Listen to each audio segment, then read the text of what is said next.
With Prince William's military career firmly behind him, for the next 12 months, expect more of this. But this is not the Duke undertaking full-time royal duties. This is William channeling his energy into his charities. And at last night's Tusk Trust Awards, a new father indulging his passion for conservation.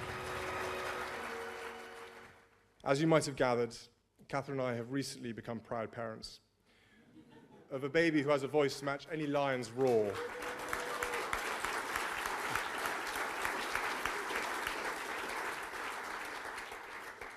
This is actually our first evening out without him, so please excuse us if you see us nervously casting cheeky glances at our mobile phones to check all is well back home.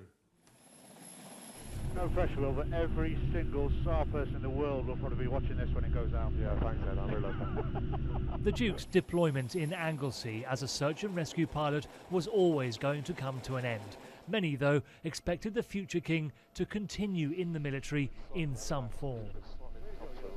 There's constant call on his time, and trying to balance that with armed forces duties when the armed forces are under so much pressure at the moment. I think Prince William probably didn't want to put extra pressure on others who had to pick up when he was away. Which means those organisations he supports will now have his undivided attention. Conservation, perhaps the biggest beneficiary. It's that love of Africa. He's spoken about it many times. Africa is the place that he feels most at home. He can escape things. It's where he proposed. It's where he went on his gap year. It's where he found himself.